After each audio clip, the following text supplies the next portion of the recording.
ಮೂವರು ನೇಕಾರ್ತಿಯರು.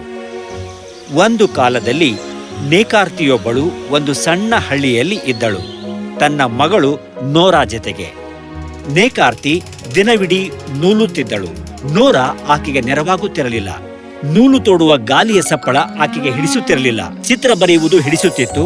ಆಕೆಯ ತಾಯಿಗೆ ಬಣ್ಣ ಹಚ್ಚುವ ಕೆಲಸ ಅಂದರೆ ಸುಮ್ಮನೆ ಕಾಲವೇಯದ ಕೆಲಸ ಅನ್ನುತ್ತಿದ್ದಳು. ನೋರಾ, ನೋರಾ, ನೀನ್ ಮಾಡ್ತಿದ್ಯಾ? ನೂಲು ತೋಡೋದಕ್ಕೆ ನೆರವಾಗು ನನಗೆ.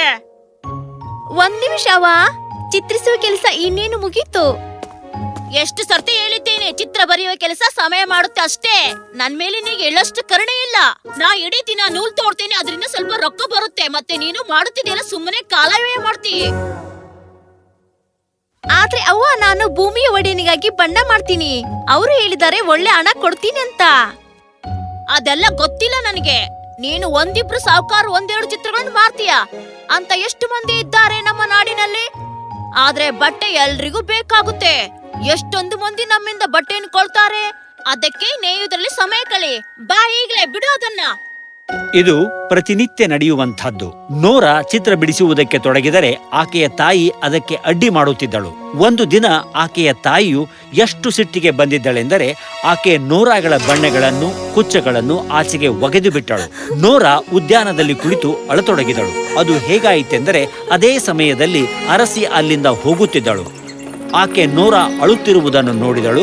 ಮತ್ತೆ ತನ್ನ ರಥವನ್ನು ನೇಕಾರ್ತಿಯ ಮನೆಯ ಮುಂದೆ ನಿಲ್ಲಿಸುವಂತೆ ಅಪ್ಪಣೆ ಮಾಡಿದಳು. ಸಾರಥಿ, ನಿಲ್ಲಿಸು.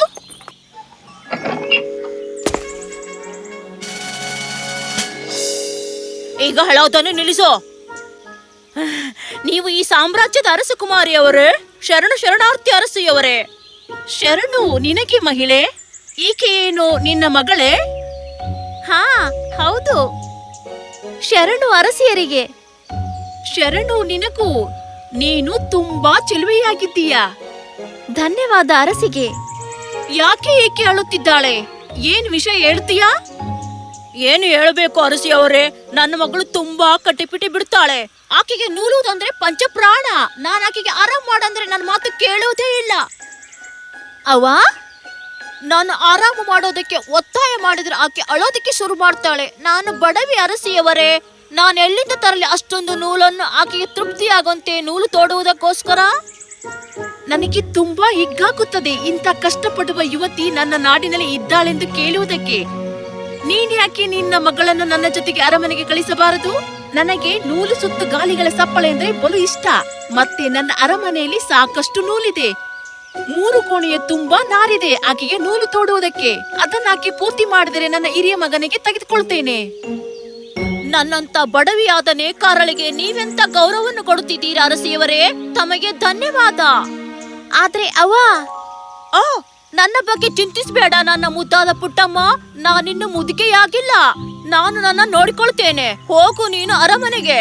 ಮತ್ತೇನೆಂದರೆ ಆ ಅರಸಕುಮಾರಿಯವರು ತಮ್ಮ ಜೊತೆಗೆ ನಿನ್ನನ್ನು ಕರೆದುಕೊಂಡು ಹೋಗಲು ಇಚ್ಛಿಸುತ್ತಿದ್ದಾರೆ. ಹೋಗು ಅವರ ಜೊತೆಗೆ. ಅರಸಿ ನೋರಾಳನ್ನು ತನ್ನ ಅರಮನೆಗೆ ತನ್ನ ಜೊತೆಯಲ್ಲಿ ಕರೆದುಕೊಂಡು ಹೋದಳು. 3 ಕೋಣೆಗಳ ತುಂಬಾ ಉನ್ನತವಾದ ಗುಣಮಟ್ಟದ ನಾರು ಅಲ್ಲಿತ್ತು. ನೋರಾ ಎಂದೂ ಅಂಥ ನಾರನ್ನು ನೋಡಿರಲಿಲ್ಲ. ಅರಸಿ ಆಕೆಗೆ ಹೇಳಿದಳು, ಇವತ್ತು ನೀನು ದಣಿ ಬಾರಿಸಿಕೋ. ಆದರೆ ಆದಷ್ಟು ಬೇಗ ಈ ನಾರಿನ ನೂಲನ್ನು ಇದನ್ನೆಲ್ಲ ತೋಡಬೇಕು ನೀನು. ಆಗಲೇ ಅರಸಿಯವರೇ. ನೋರಾಗೆ ತುಂಬಾ ಗಾಬರಿಯಾಯಿತು. ನಾರನ್ನೆಲ್ಲ ನೋಡಿದ ಕೂಡಲೇ ಆಕೆಗೆ ಏನು ಮಾಡಬೇಕೆಂದೇ ತಿಳಿಯಲಿಲ್ಲ.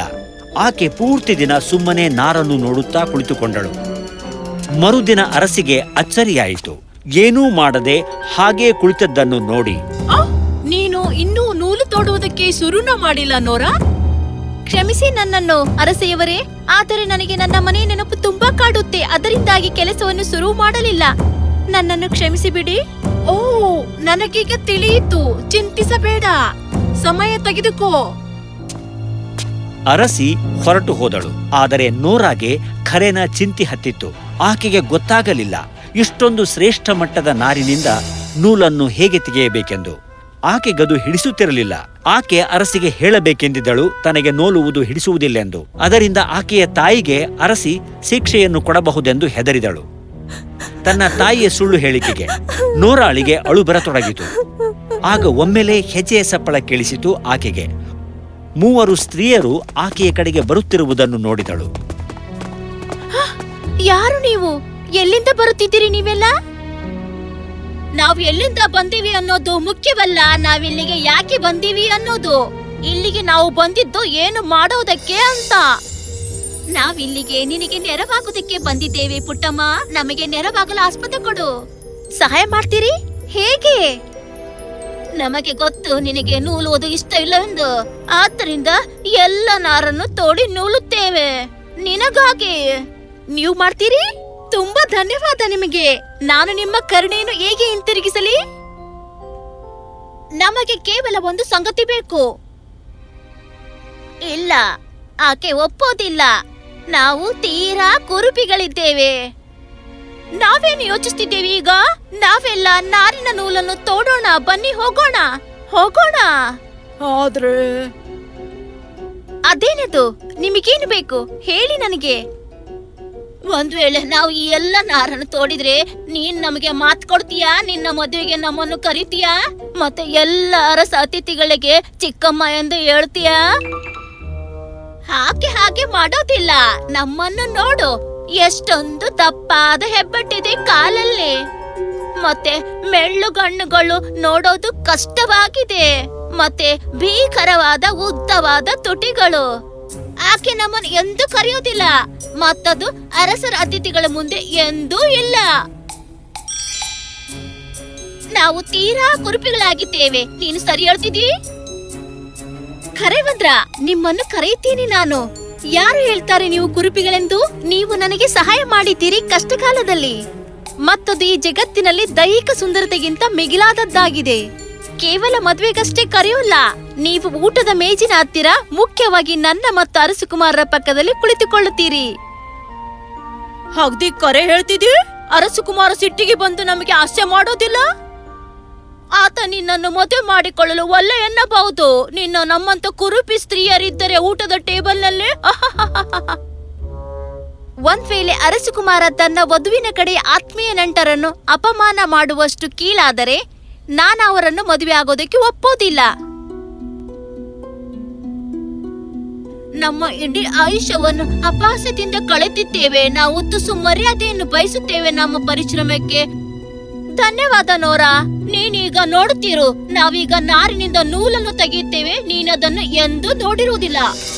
3 ನೇಕಾರ್ತಿಯರು ಚರಕವನ್ನು ತಿರುಗಿಸುವುದಕ್ಕೆ ಪ್ರಾರಂಭಿಸಿದರು. ಅವರು ಇಡೀ ಇರುಳೆಲ್ಲ ಕೆಲಸ ಮಾಡಿದರು. ಮುಂಜಾನೆಯ ಹೊತ್ತಿಗೆ ಕೋಣೆಯಲ್ಲಿಯ ಎಲ್ಲವನ್ನೂ ಮುಗಿಸಿದ್ದರು. ಬರುವ ಹೆಜ್ಜೆಯ ಸಪ್ಪಳಗಳನ್ನು ಕೇಳಿದ ಕೂಡಲೇ ಅವರು ಮಾಯವಾದರು. ಅರಸಿಯು ನೋರಾಳ ಪ್ರಗತಿಯನ್ನು ನೋಡುವುದಕ್ಕೆ ಬಂದಿದ್ದಳು. ನನ್ನ ನೋರಾ, ಅದ್ ಹೇಗೆ ನೀನು ಅಷ್ಟೊಂದು ನಾರನ್ನು ನೂಲಾಗಿ ತೋಡಿದೆ ಕೇವಲ ಒಂದೇ ಇರುಳಲ್ಲಿ? ಶರಣಾರ್ಥಿ ಅರಸೆಯವರೇ, ಒಳ್ಳೆಯದು. ನಾನೆಂದು ಇಷ್ಟೊಂದು ಉನ್ನತ ನಾರನ್ನು ನೋಡಿದ್ದಿಲ್ಲ ಜೀವನದಲ್ಲಿ. ನೀನು ಇಡೀ ರಾತ್ರಿ ನೂಲ್ ತೋಡ್ತಾ ಇದ್ದಿ? ಖರೇವಂದ್ರ, ಅರಸೆಯವರೇ, ಯಾವ ರೀತಿ ನಾರನ್ನು ತೋಡಬೇಕು ಚರಕಾದಿಂದ ಒಂದು ರೀತಿ ಮೋಡಿಯಂತೆ. ನೀನೀಗ ತುಂಬಾ ದಣಿದಿರಬೇಕು. ದಣಿವಾರಿಸಿಕೋ ಸ್ವಲ್ಪ. ಆಗಲಿ ಅರಸೆಯವರೇ, ಧನ್ಯವಾದ. ಆದರೆ ಎಲ್ಲ ನಾರು ನೂಲಾಗಿ ತೋಡುವುದರಿಂದ. ನೋರಾ ಸುಳ್ಳು ಹೇಳಿರಲಿಲ್ಲ ಅರಸಿಗೆ. ಆದರೆ 3 ನೇಯುವ ಸ್ತ್ರೀಯರ ರಹಸ್ಯವನ್ನು ಕಾಪಾಡಿಕೊಂಡಿದ್ದಳು. ಅರಸಿಯವರು ಹೋದ ಮೇಲೆ ಸ್ತ್ರೀಯರು ತಿರುಗಿ ಬಂದರು, ಮತ್ತೆ ಕೆಲಸದಲ್ಲಿ ಮಗ್ನರಾದರು. ನಾನು ನನ್ನ ಕೆಂಪು ರೇಷ್ಮೆಯದನ್ನು ಹಾಕಿಕೊಳ್ಳುತ್ತೇನೆ ಅರಮನೆಯ ಊಟದಲ್ಲಿ. ಮತ್ತೆ ನಾನು ನನ್ನ ಹಸಿರು ರೇಷ್ಮೆಯದನ್ನು ಧರಿಸುವೆ. ಮತ್ತೆ ನಾನು ನನ್ನ ಹಳದಿ ರೇಷ್ಮೆಯನ್ನು ಉಟ್ಟುಕೊಳ್ಳುವೆ. ನೂಲುವ ಸ್ತ್ರೀಯರು ತುಂಬಾ ಹಿಗ್ಗಿನಿಂದ ಇದ್ದರು. ನೋರಾಳ ಮದುವೆಗೆ ಬರುವಂತೆ ಹೇಳಿದಾಗಿನಿಂದ ಅವರು ಎಲ್ಲ ನಾರನ್ನು ಹುರುಪಿನಿಂದ ತೋಡಿದರು. ಮತ್ತೆ ವಾರದ ಅಂತ್ಯದಲ್ಲಿ ಆ 3 ಕೋಣೆಗಳು ನಾರಿನಿಂದ ತೋಡಿದ ಉತ್ತಮವಾದ ದಾರದಿಂದ ತುಂಬಿದ್ದವು. ಅರಸಿ ಈ ಮೊದಲು ನೋಡಿರದಂತದ್ದು. ನನಗೆ ನಂಬೋಗೇನೆ ಆಗ್ತಾ ಇಲ್ಲ ನೋರಾ. ಎಷ್ಟೊಂದು ಸೊಗಸಾಗಿದೆ. ನನಗೆ ಹೆಮ್ಮೆ ಎನಿಸುತ್ತದೆ. ಧನ್ಯವಾದ ಅರಸಿಯವರೇ. ನನಗೆ ತಡೆಯಲಾರದಷ್ಟು ಹಿಗ್ಗಾಗಿದೆ. ನಿನ್ನಂತ ಪರಿಶ್ರಮಿ ಹಾಗೂ ಕಷ್ಟಪಟ್ಟು ದುಡಿಯುವಾಗೆ ನನ್ನ ಮಗನ ಪತ್ನಿಯಾಗಿ ಬರುತ್ತಾಳೆಂದು ತಿಳಿದು ನಿನ್ನ ತಾಯಿಯನ್ನು ಕರೆ. ನಾವೀಗ ಮದುವೆ ತಯಾರಿ ಬಗ್ಗೆ ಮಾತಾಡಬೇಕು. ಅದರಂತೆ ಒಂದು ಬಂಡಿಯನ್ನು ಕಳುಹಿಸಲಾಯಿತು ನೋರಾಳ ತಾಯಿಯ ಮನೆಗೆ, ಆಕೆಯನ್ನು ಕರೆದುಕೊಂಡು ಬರುವುದಕ್ಕೆ ಅರಮನೆಗೆ. ನೋರಾ ತನ್ನ ತಾಯಿಗೆ ಹೇಳಿದಳು 3 ಮಂದಿ ನೂಲುವ ಸ್ತ್ರೀಯರ ಬಗ್ಗೆ. ನೀನೇನು ಯೋಚಿಸುತ್ತಿಲ್ಲ ಅವರನ್ನು ಮದುವೆಗಾಗಿ ಕರೆಯೋದಕ್ಕೆ ಬಂದಿಲ್ಲ ಎಂದು? ಅವ್ವ, ನಾನವರಿಗೆ ಮಾತು ಕೊಟ್ಟಿದ್ದೇನೆ. ಪ್ಯಾಲಿಯಂತೆ ಮಾತಾಡ್ಬೇಡ ನೋರಾ. ಅರಸಿ ಹಾಗೂ ಅರಸಕುಮಾರ ಅಂತ ಕುರುಪಿಗಳನ್ನು ಅತಿಥಿಯಾಗಿ ಕರೆದರೆ ಏನು ಅಂದುಕೊಳ್ತಾರೆ ಅವರು? ಅವ್ವ, ಶರಣಾರ್ಥಿ ಅರಸಿಯವರೇ. ಶರಣಾರ್ಥಿ ಮಹಿಳೆ. ನಾವೀಗ ಅತಿಥಿಗಳ ಪಟ್ಟಿ ಮಾಡಬೇಕಾಗಿದೆ. ಯಾರಾದ್ರೂ ಇದ್ದಾರೇನು ವಿಶೇಷವಾಗಿ ಮದುವೆ ಸಮಾರಂಭಕ್ಕೆ ಕರೆಯುವವರು? ಓ ಇಲ್ಲ. ಅವ್ವ, ನೀನ್ ಹೇಗೆ ಮರೆಯುತ್ತೀಯಾ? ಅರಸಿಯವರೇ, ನಾನು 3 ಚಿಕ್ಕ ಮಂದಿರನ್ನು ಕರೆಯಬೇಕಾಗಿದೆ ನನ್ನ ಮದುವೆಗೆ. ಅಗ್ದಿ ಕರೆ ನೋರಾ. ನಾನು ಯಾರನ್ನಾದ್ರೂ ಕಳಿಸುತ್ತೇನೆ ಅವರ ಮನೆಗೆ ಲಗ್ನ ಪತ್ರಿಕೆಯೊಂದಿಗೆ. ಅರಸಿಯವರೇ, ಆ ಚಿಕ್ಕಮ್ಮಂದಿರು ನನಗೆ ಅತಿ ಬೇಕಾದವರು. ಅವರು ಬೆರಗಾಗುವ ನೂಲುವ ರೀತಿಯನ್ನು ತೋರಿಸಿದ್ದಾರೆ ನನಗೆ. ನಾನು ಸ್ವತಃ ಅವರನ್ನು ಆಮಂತ್ರಿಸುತ್ತೇನೆ. ಮತ್ತವರು ನನ್ನ ಮಗ್ಗುಲಲ್ಲೇ ಕುಳಿತುಕೊಳ್ಳಬೇಕು ಕಾರ್ಯಕ್ರಮದಲ್ಲಿ. ಹಾಗೆ ಆಗ್ಲಿ ನೋರಾ, ನಿನಗೆ ಇಷ್ಟವಾದಂತೆ ಆಗ್ಲಿ. ನೋರಾ 3 ನೂಲುವ ಮಹಿಳೆಯರನ್ನು ಆಮಂತ್ರಿಸಿದಳು. ಆಕೆಯ ತಾಯಿಗೆ ಸೇರದಿದ್ದರು. ಮದುವೆಯ ಔತಣದ ದಿನ ಊಟದ ಕೋಣೆಯ ಬಾಗಿಲು ತೆರೆಯಿತು. 3 ನೂಲುವ ಸ್ತ್ರೀಯರು ಕೆಂಪು, ಹಸಿರು ಹಾಗೂ ಹಳದಿ ರೇಷ್ಮೆಯ ಉಡುಪು ಧರಿಸಿ ಬಂದಿದ್ದರು. ಎಲ್ಲರೂ ಅವರ ಕಡೆಗೆ ನೋಡಿದರು. ಆದರೆ ನೋರಾ ಅವರ ಕಡೆಗೆ ಓಡಿ ಹೋಗಿ ಅವರನ್ನು ಅಪ್ಪಿಕೊಂಡಳು. ನನ್ನ ಮೆಚ್ಚಿನ ಚಿಕ್ಕಮ್ಮಂದಿರೇ, ಧನ್ಯವಾದಗಳು ಬಂದಿದ್ದಕ್ಕೆ. ನಿಮ್ಮನ್ನು ಅರಸು ಮನೆತನದ ಬೀಗರಿಗೆ ಪರಿಚಯ ಮಾಡುತ್ತೇನೆ. ಇವರು ಅರಸಿಯವರು, ಇವರು ಅರಸರು, ಇವರು ನನ್ನ ಪತಿದೇವರು ಎಡ್ವರ್ಡ್. ಶರಣು ಪ್ರಿಯ ಚಿಕ್ಕಮ್ಮಂದಿರೇ, ನಿಮಗಾಗಿ ನಾವು ಆಸನಗಳನ್ನು ಕಾಯ್ದಿರಿಸಿದ್ದೇವೆ. ತುಂಬಾ ಸಂತೋಷ. ಧನ್ಯವಾದ ಧನ್ಯವಾದ ಧನ್ಯವಾದ. ನಿಮ್ಮೆಲ್ಲರ ಕೌಶಲ್ಯಕ್ಕೆ ಮತ್ತೆ ನಿಮ್ಮೆಲ್ಲರ ಕಠಿಣ ಪರಿಶ್ರಮಕ್ಕೆ, ನಿಮ್ಮೆಲ್ಲರ ನೆರವಿಗೆ ನನ್ನಿಂದ ಇಷ್ಟೇ ಸಾಧ್ಯ ಮಾಡುವುದಕ್ಕೆ. ನೋರಾ ಅವರನ್ನು ಕುಳಿತುಕೊಳ್ಳಲು ಹೇಳಿದಳು ಮೇಜಿನ ಬಳಿ. ಮತ್ತೆ ಇತರ ಅತಿಥಿಗಳನ್ನು ಸ್ವಾಗತಿಸುವುದಕ್ಕೆ ಹೋದಳು. ಆ ಸಮಯದಲ್ಲಿ ಅರಸಕುಮಾರ ಎಡ್ವರ್ಡ್ ಆ 3 ನೇಕಾರ್ತಿಯರ ಹತ್ತಿರ ಬಂದನು ಮಾತಾಡುವುದಕ್ಕೆ. ನೀವಿಲ್ಲಿ ಆನಂದದಿಂದ ಇದ್ದೀರಿ ಅಂದುಕೊಳ್ಳುತ್ತೇನೆ. ಹಾ, ನಾವೆಲ್ರೂ. ಆದ್ರೆ ನಾವು ನರ್ತಿಸಬೇಕೆಂದಿದ್ದೇವೆ. ನೂಲು ತೊಡುವಾಗ ನರ್ತಿಸಲು ಆಗೋದಿಲ್ಲ. ಯಾಕೆ? ನೋಡು, ನನ್ನ ಬಾತಿರುವ ಪಾದ ಹೀಗೆ ಆಗುತ್ತದೆ ನಾವು ನೂಲುವ ಗಾಲಿಯನ್ನು ತಿರುಗಿಸುವಾಗ. ಓಹೋ, ಮತ್ತೆ ಆಡೋದಕ್ಕೆ ಆಗೋದಿಲ್ಲ. ಯಾಕೆ? ನೋಡಿಲಿ ತುಟಿಗಳಿಗೆ ಏನಾಗಿದೆ ಎಂದು. ದಾರವನ್ನು ನೆಕ್ಕುವುದರಿಂದ. ಮತ್ತೆ ನಾನು ರಾತ್ರಿಯಲ್ಲಿ ನಿಂತುಕೊಳ್ಳೋದ್ರಿಂದ ಚುಕ್ಕಿ ನೋಡುತ್ತಾ, ಆದ್ರೆ ಸಾಧ್ಯವಿಲ್ಲ. ಯಾಕೆ ಆಗೋದಿಲ್ಲ? ನಯವಾದ ದಾರಗಳನ್ನು ನೋಡುವ ಪ್ರಯತ್ನದಿಂದಾಗಿ ನನ್ನ ದೃಷ್ಟಿ ಮಂದವಾಗಿ ಹೋಗಿದೆ. ತೋಡುವಾಗ ಹೀಗಾಗುತ್ತೆ. ಓ ಇಲ್ಲ. ನೋರಾ ಪ್ರಿಯೆ, ಸ್ವಲ್ಪ ಕೇಳಿಲ್ಲೇ. ಏನಿದು ಹೀಗೆ? ನಾನು ನಿನ್ನಲ್ಲಿ ಬೇಡಿಕೊಳ್ಳುತ್ತೇನೆ, ಮತ್ತೆ ನೂಲು ತೋಡಬೇಡ. ನೋಡಿಲ್ಲಿ, ಪಾಪ ಚಿಕ್ಕಮ್ಮಂದಿರಿಗೆ ಏನಾಗಿದೆ ನೂಲು ತೋಡುವುದರಿಂದ. ಆದ್ರೆ ನಿನಗೆ ಇಷ್ಟವಾದ ಬೇರೇನಾದರೂ ಮಾಡು ಪ್ರಿಯೆ, ನೂಲು ಮಾತ್ರ ತೋಡಬೇಡ. ಖರೇವಂದ್ರ, ನನಗೆ ನೂಲು ತೋಡುವುದು ಹಿಡಿಸೋಲ್ಲ. ನನಗೆ ಚಿತ್ರ ಬಿಡಿಸಲು ಇಷ್ಟ. ಹಾಗಾದರೆ ನಿನಗೆ ಜಗತ್ತಿನಲ್ಲಿಯ ಅತಿ ಉತ್ತಮವಾದ ಬಣ್ಣಗಳನ್ನು ತಂದುಕೊಡುತ್ತೇನೆ. ನಿನ್ನ ಮನಪೂರ್ವಕ ಚಿತ್ರಗಳನ್ನು ಚಿತ್ರಿಸು. ಹಾಗಾದ್ರೆ ನನ್ನ ಕನಸು ನನಸಾದಂತೆ. ನೋಡು, ಮತ್ತೊಂದು ಸಂಗತಿ ಕೇಳು. ದಯವಿಟ್ಟು ನಿನ್ನ ಚಿಕ್ಕಮ್ಮಂದಿರಿಗೆ ಹೇಳು ಅರಮನೆಯಲ್ಲಿ ಇರುವಂತೆ. ಈಗಾಗಲೇ ಅವರು ಸಾಕಷ್ಟು ಕಷ್ಟಪಟ್ಟಿದ್ದಾರೆ. ಈಗ ಅವರಿಗೆ ಆರಾಮಾದ ನೆಮ್ಮದಿಯ ಜೀವನ ಬೇಕಾಗಿದೆ.